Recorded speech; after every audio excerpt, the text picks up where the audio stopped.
में आप सभी का स्वागत है। आज का टॉपिक है मृत्यु से आत्मज्ञान की ओर। एक बार महात्मा बुद्ध के पास एक महिला जाती है अपने मृत पुत्र की शव को लेकर और कहती है, हे तथागत, कृपया मेरे पुत्र को जीवित कर दीजिए। आप तो सब जानते हैं, आप सब कुछ कर सकते हैं। कृपया मेरे पुत्र को जीवित कर दीजिए। और विलाप करने लगी। कुछ देर शांत होकर महात्मा बुद्ध कहते हैं, मैं तुम्हारे पुत्र को जीवित तो कर दूंगा, पर एक शर्त है।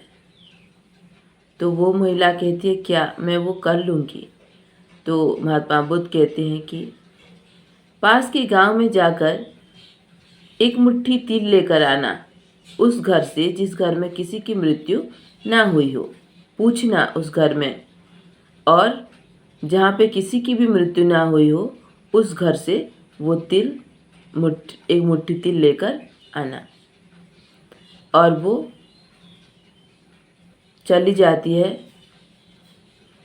तिल लेने के लिए, पर हर एक के घर में जाकर पूछती है कि क्या आपके घर में कोई मृत्यु तो नहीं हुई? सब कहते हैं, हाँ, हमारे घर में हुई है। ऐसे करते करते वो तिल तो नहीं मिलता, पर शाम हो जाती है। फिर लौट आती है।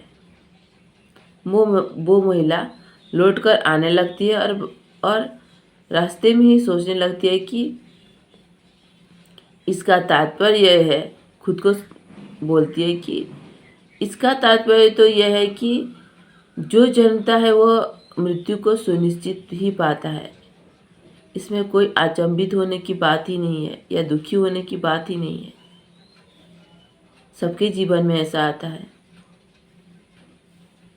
और वो चलने लगती है महात्मा बुद्ध की ओर और कहती है, मुझे सब कुछ समझ में आ चुका है कि जो जन्मता है उसकी मृत्यु तो सुनिश्चित ही है, तो फिर दुख कैसा।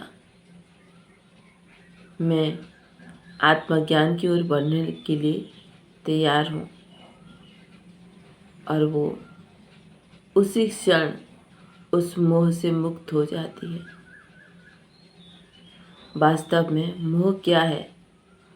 हम कुछ चीज़ों को पकड़ के रखने की कोशिश करते हैं, वो है मोह, आसक्ति।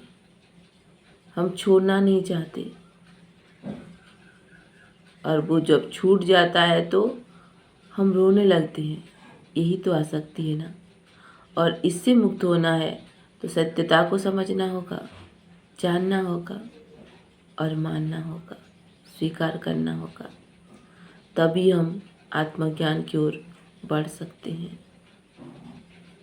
यही था आज का कहानी, मृत्यु से आत्मज्ञान की ओर। धन्यवाद।